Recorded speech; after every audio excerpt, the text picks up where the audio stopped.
Hello everyone, मैं doctor Manisha, chest specialist Sarvodaya hospital. आज आपसे बात करेंगे न्यू नॉर्मल के बारे में। कोरोना के साथ कैसे रहना है, बिकॉज कोरोना ये तो हमने अभी तक एक्सेप्ट कर लिया है कि कोरोना कहीं जाने वाला नहीं है। And we are seeing so many patients every day. हमारे सेटअप पे हम कितने पेशेंट्स ठीक करके भेज चुके हैं, कितने पेशेंट्स सिक हैं जो अभी एडमिटेड हैं।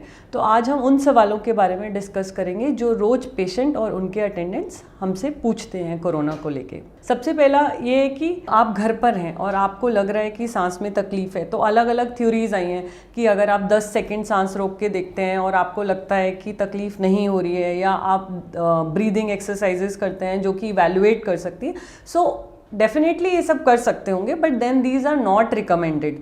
अभी एक जो रिकमेंडेशन का पार्ट है वो ये है जो 6 मिनट वॉक टेस्ट होता है। 6 मिनट वॉक टेस्ट मतलब हम पेशेंट को एक नॉर्मल पेस पे 6 मिनट के लिए चलने के लिए देखते हैं और 6 मिनट में चलने के बाद उनके ऑक्सीजन लेवल्स को चेक करते रहते हैं। अगर 6 मिनट के बाद ऑक्सीजन लेवल्स का डिप 6 से 8% से ज़्यादा हो तो डेफिनेटली लंग इन्वॉल्वमेंट शुरू हो गई है, which is a quite authentic test. Pulse oximeter है, which is a simple device कि आपने अपनी फिंगर पे ऐसे लगाया और वो आपकी बॉडी के ऑक्सीजन लेवल्स को मॉनिटर करेगा।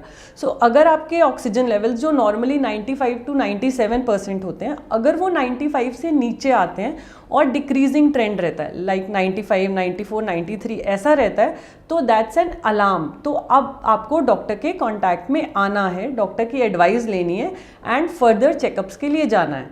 तो इससे पहले कि आपका नुकसान शुरू हो, बॉडी में निमोनिया बढ़ जाए, ये ऑक्सीजन लेवल्स एक इंडिकेटर है कि आपको हॉस्पिटलाइजेशन और आपको डॉक्टर की ज़रूरत है। कोरोना वायरस इन्फेक्शन में एक टर्म होती है हैप्पी हाइपॉक्सिया। हैप्पी हाइपॉक्सिया मतलब कि मेरी बॉडी में ऑक्सीजन लेवल्स कम होते जाते हैं, जिसको हाइपॉक्सिया कहते हैं, लेकिन आपको सांस नहीं फूलता है। बाय द टाइम आपको सांस फूलने लगता है, आपके ऑक्सीजन लेवल्स इतना डिप कर जाते हैं कि वो आपके लिए नुकसानदायक हो सकते हैं। सो अगर आपके सिम्टम्स वर्सन होते हैं या आप इनिशियल स्टेज पे ही मॉडरेट या सिवियर कैटेगरी में आते हैं तो आपको हॉस्पिटलाइज किया जाता है। हॉस्पिटलाइजेशन के दौरान आपके ऑक्सीजन लेवल्स, ऑक्सीजन डिमांड्स और जो भी बॉडी के सिम्टोमेटिक रिलीफ की मेडिसिन हैं वो दी जाती हैं। आजकल हमारे पास काफ़ी मेडिसिन अब अवेलेबल हैं which are although under trial, जैसे कि HCQs हैं, कुछ एंटी इन्फ्लेमेटरी ड्रग्स हैं। जैसे कि हमारी बॉडी बहुत ज़्यादा फाइट में जाती है कोरोना से, तो हमारी बॉडी में बहुत इन्फ्लेमेशन होती है। उस इन्फ्लेमेशन को रोकने के लिए कुछ anti inflammatory drugs like tocilizumab available हैं। Anti viral drugs like remdesivir, Fabiflu ये अवेलेबल हैं। और HCQs, another drugs are steroids are added to the therapy if things worsen. अगर बीमारी बढ़ती है तो स्टेरॉइड्स और ब्लड थिनर्स को भी ऐड किया जाता है। So that depends upon the आपकी सिवियरिटी कितनी है। कि देखा गया है कि corona infection is a hyper coagulative state. Hyper coagulate मतलब इसमें खून गाढ़ा हो जाता है और कहीं कहीं जम जाता है, जिसकी वजह से लंग्स में ऑक्सीजन की कमी हो जाती है। सो इसीलिए हम इसमें खून पतला करने की दवाई देते हैं। सो जो पेशेंट्स एल्डरली हैं, 60 साल से ऊपर के हैं और उनमें कोमॉर्बिड कंडीशंस है, जैसे उनमें डायबिटीज़, हाइपरटेंशन, किडनी या ऐसी कुछ बीमारियां हैं, तो उनको हमें हॉस्पिटलाइज करना पहले ही स्टेज पर शुरू कर देना चाहिए। तो अगर आपने टेस्ट कराया और आपका टेस्ट पॉजिटिव आता है तब क्या करना है? क्या फिर से हमें उस चीज़ को लेके पैनिक करना है? अब उसमें कुछ डिमार्केशंस हैं, कुछ ग्रेडिंग हुई है कि आप क्या माइल्ड फॉर्म में आते हैं, मॉडरेट में आते हैं कि सिवियर में आते हैं। माइल्ड मीन्स अगर आपको हल्का गले में खराश है या बॉडी एक हो रहा है। मॉडरेट मतलब अगर आपको निमोनिया बन रहा है और आपके ऑक्सीजन लेवल्स कम हो रहे हैं। सिवियर होता है अगर फेफड़े में दोनों तरफ निमोनिया है, ऑक्सीजन लेवल्स फॉल कर रहे हैं और सांस लेने में काफ़ी तकलीफ हो रही है। तो गवर्नमेंट गाइडलाइंस के हिसाब से जो माइल्ड केसेस हैं, जिनको हल्का बॉडी एक या सोर थ्रोट है, उनको डॉक्टर्स होम क्वारंटीन प्रिस्क्राइब कर सकते हैं। अब ये होम क्वारंटीन क्या है?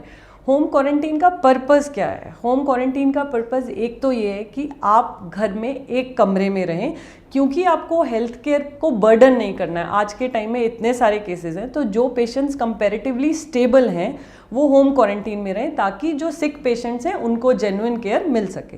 तो आपको घर पर रहना है, लेकिन क्योंकि आप इन्फेक्शियस हो और फैमिली को भी इन्फेक्ट कर सकते हो, तो आपको घर में अपने आप को आइसोलेट करके रखना है। घर के बाकी मेंबर्स से आइसोलेशन में रहना है। उसको एक वेल वेंटिलेटेड रूम जिसमें अटैच टॉयलेट बाथरूम हो और जहाँ पे पेशेंट अपने आप कि टेक केयर कर सके, उसको वहीं पे लिमिटेड रहना है। बट दैट डजंट मीन कि उसको कभी कोई प्रॉब्लम नहीं हो सकती। इसीलिए होम क्वारंटाइन की भी कुछ गाइडलाइंस हैं, जिसमें डॉक्टर आपको एक प्री फॉर्म मेडिकेशन आपको एडवाइज करते हैं।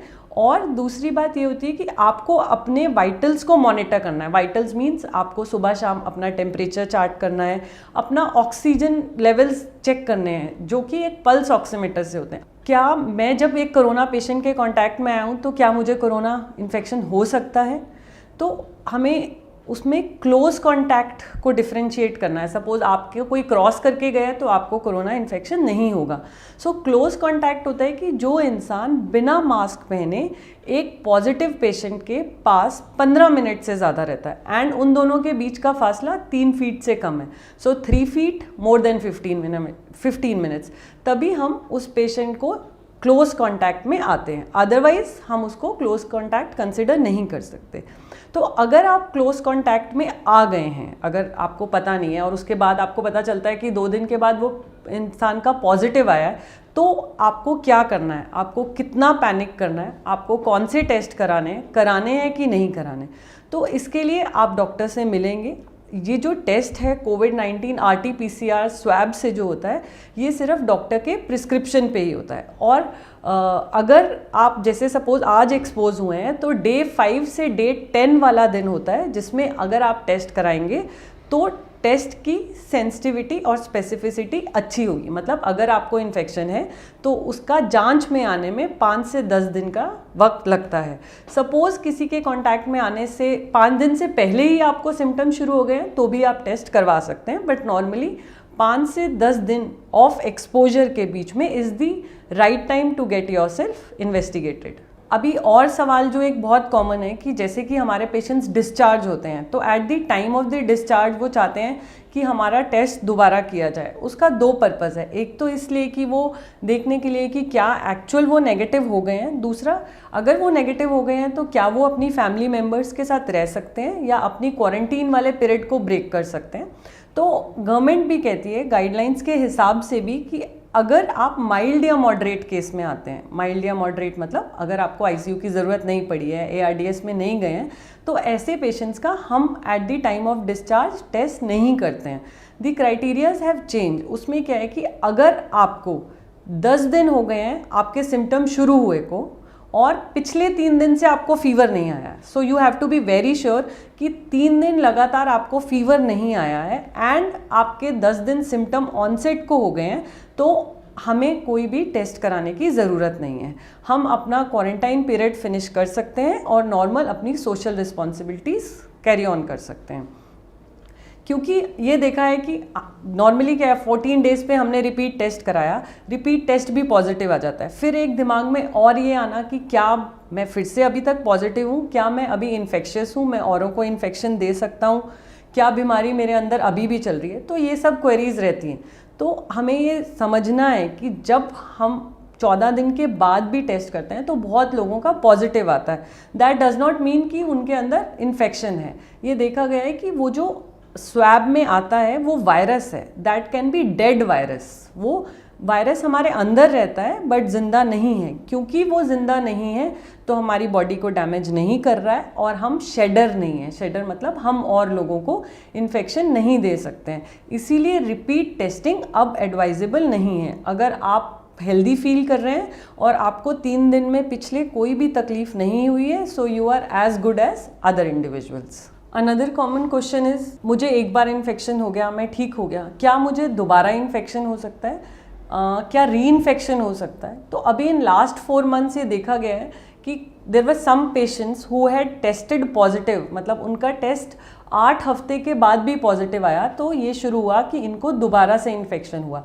लेकिन जब उसको हमने टेस्ट किया तो पता चला कि वो री इन्फेक्शन नहीं है, वो पहले वाले वायरस ही रह रहे हैं। सो अगर आपको एक बार इन्फेक्शन हो चुका है, आपकी बॉडी में एंटीबॉडीज़ डेवलप हो चुकी हैं and they are significant enough कि वो बीमारी से या वायरस से लड़ सकती हैं, तो आपको री इन्फेक्शन होने के चांसेस नहीं हैं, ऑल्दो आप टेस्ट में पॉजिटिव आ सकते हैं। सो RT-PCR के बेसिस पे हम ये डिसाइड नहीं करेंगे कि इन्फेक्शन रह रहा है कि नहीं। सो अगर आप हेल्दी फील कर रहे हैं, आपको 28 दिन हो चुके हैं, बिना किसी तकलीफ के, तो you are actually treated and cured. Since ये सारी कोरोना से जो फाइट है वो इम्यूनिटी की है, तो ये देखा गया है कि जो लोगों का इम्यूनिटी सप्रेस्ड है, चाहे किडनी डिजीज़ की वजह से, चाहे कार्डियक हार्ट डिजीज़ की वजह से, चाहे डायबिटीज़ की वजह से, या जो लोग स्मोकर्स हैं, जो हैवी स्मोकर्स हैं या क्रॉनिक स्मोकर्स हैं, उनमें डिजीज़ के बढ़ने की प्रोबेबिलिटी नॉर्मल इंसान से कंपैरेटिवली ज़्यादा होती है। So they have to be extra cautious. So another common question is कि हमें कौन सा मास्क यूज़ करना है। क्या हर पेशेंट या कॉमन मैन को N95 की ज़रूरत है या सिंपल क्लोथ मास्क सफाइस करते हैं? सो जो सिंपल क्लोथ मास्क हैं वो सिर्फ इन्फेक्शन वाला पेशेंट अगर पहनेगा तो वो इन्फेक्शन स्प्रेड नहीं करेगा, लेकिन अगर आपने क्लोथ मास्क पहना है तो वो इन्फेक्शन को रोक नहीं सकता है। So surgical mask should be used. अगर आपको इन्फेक्शन है या आप अपने आप को इन्फेक्शन से बचाना चाहते हैं तो 3 layered surgical mask is the right option. जो N95 मास्क है वो सिर्फ उन डॉक्टर्स या हेल्थ केयर लोगों के लिए है जो एरोसॉल जनरेटिंग प्रोसीजर्स में होते हैं, जैसे कि ब्रोंकोस्कोपी, नेबुलाइजेशन, या जिसमें कोविड पेशेंट्स के कांटेक्ट में आते हैं, उस केसेस में हमें N95 की ज़रूरत है। Otherwise surgical mask which is a disposable mask, जो कि सिर्फ 6 से 8 घंटे तक यूज़ हो सकता है एंड रीवॉश नहीं हो सकता, वो वाला मास्क आप यूज़ करेंगे। अभी हम जैसे लॉकडाउन से अनलॉक की तरफ जा रहे हैं, तो भी हमें पूरी सावधानी बरतनी है, बिकॉज अभी देखो नंबर अनलॉक होने के बाद से नंबर बढ़ना शुरू हो गया है। सो हमें इस बात का ध्यान रखना है कि crowded places like schools, offices, get together, social gathering, religious places, gyms, जहाँ पे बहुत क्लोज कांटेक्ट रहता है, वहाँ पे until and unless very important हमें वहाँ पर नहीं जाना है, बिकॉज वो साइट्स हैं जहाँ पे मैक्सिमम ट्रांसमिशन या इन्फेक्शन रेट रहता है। उम्मीद करती हूँ कि इस वीडियो के बाद आपके मोस्ट ऑफ द कॉमन सवालों के जवाब मिल गए होंगे, बट आपको ध्यान रखना है, स्टे सेफ। वायरस आपके पास चल के नहीं आएगा, आपको ही सावधानी बरतनी है अगर आपको इस वायरस से जीतना है। ऐसी और वीडियोस के लिए डाउनलोड करिए 1mg ऐप और स्पेशलाइज्ड डॉक्टर्स द्वारा बनाई गई ऑथेंटिक वीडियोस को फ्री में देखिए। इन वीडियोस को आप डाउनलोड भी कर सकते हैं और इन्हें अपने फ्रेंड्स एंड फैमिली के साथ शेयर भी कर सकते हैं।